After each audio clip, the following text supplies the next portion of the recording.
En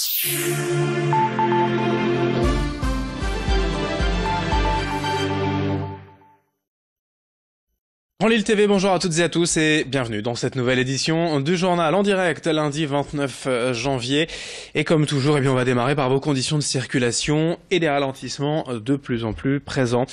Des coups de frein bien évidemment recensés sur l'autoroute A25 depuis les Flandres, sur la RN 41 depuis les WEP, tout cela vers Lille, de même que sur l'A1. D'ailleurs, la rocade nord-ouest également ralentie, vous le voyez entre Lambersart et Vambrechy en direction de Ouascal, du monde aussi sur le périphérique est. Bref, une matinée malheureusement ordinaire sur les routes lilloises. On fera le point bien sûr très rapidement dans nos prochaines éditions.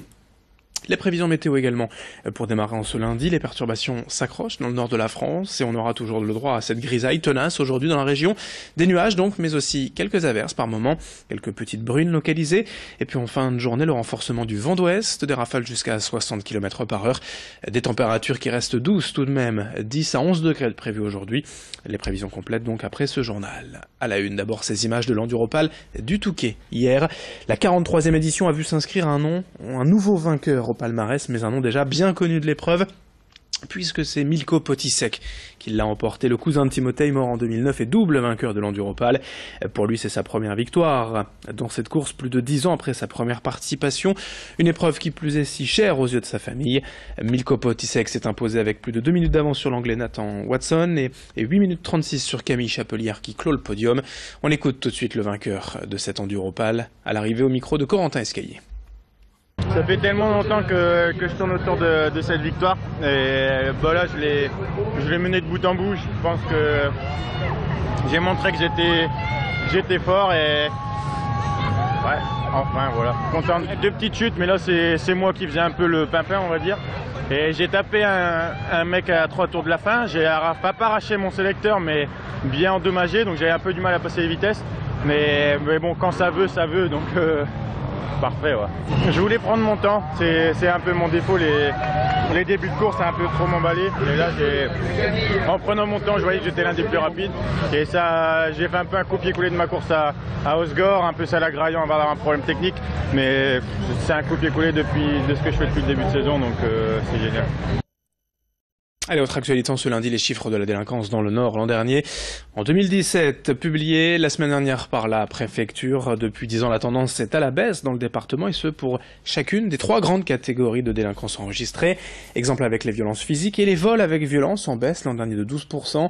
Les vols de voitures ont été également moins nombreux en 2017. En revanche, les violences intraconjugales sont en hausse, ce qui peut vouloir dire également que de plus en plus de femmes trouvent aujourd'hui le courage de porter plainte contre leurs conjoints violents.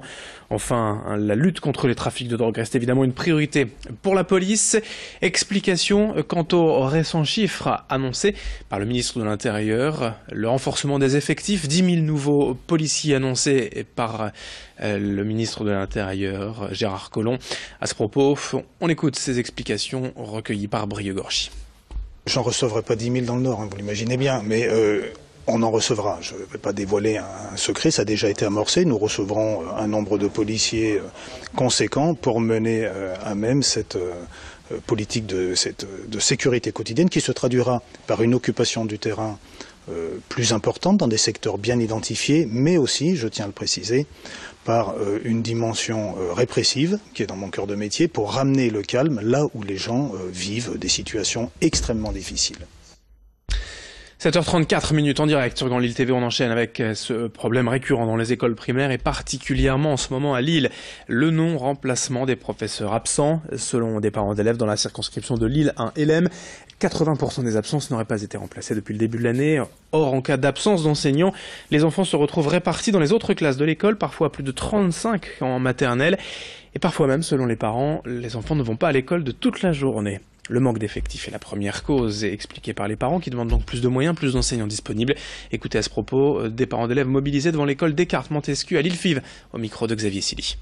La réponse de l'inspecteur, c'est que nos enfants sont accueillis dans l'école et que du coup l'instruction est entre guillemets complétée. Sauf que voilà, ils sont dans des autres classes avec du travail qui est pas forcément de leur niveau. Il n'y a pas forcément un instituteur prêt à les aider.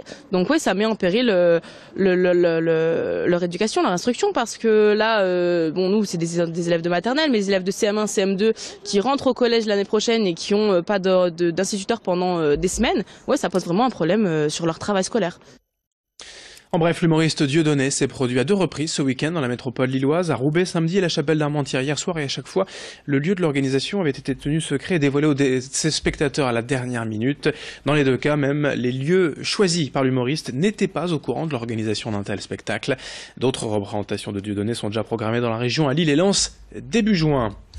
À Lille, la session de l'ancien collège Jean Massé, près du parc Jean-Baptiste Lebas, validée par le conseil municipal vendredi pour 13 millions d'euros. Le site devrait à terme accueillir 175 logements, une halle commerciale, un hôtel, mais aussi une crèche, une salle de sport, un espace de coworking, ainsi qu'une galerie d'art. On enchaîne dans ce journal avec toute autre chose. La ville de Roubaix a mis en vente 4 chapelles construites à la fin du 19e et début 20e siècle au cœur du cimetière municipal, qui en compte plus de 300 aujourd'hui. La vente se fera aux enchères du 12 au 20 février prochain, avec une mise à prix débutant à 1 €. Les 4 chapelles en question sont visibles sur le site webenchèrimo.com, avec les diverses expertises mettant en avant l'état de chacune d'entre elles. Quant aux caveaux, ils peuvent accueillir de 4 à 10 places. C'est en tout cas une première pour la ville de Roubaix, qui entretient elle-même déjà de nombreuses chapelles, mais qui souhaite aussi par cette vente permettre à des acquéreurs privés de préserver le patrimoine. Explication au micro d'Idil Gunaï.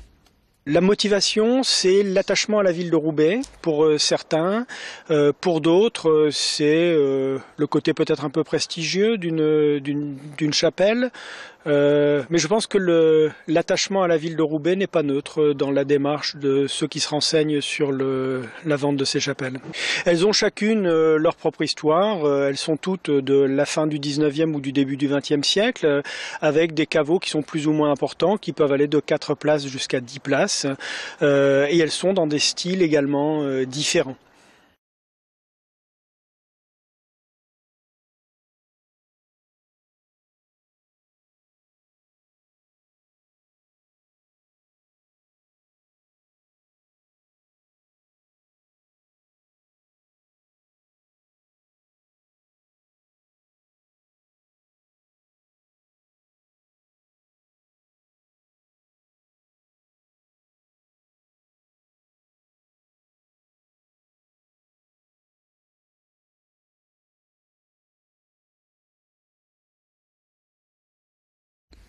Fidèle à Grand Lille TV, dans un instant, la suite, vos prévisions météo.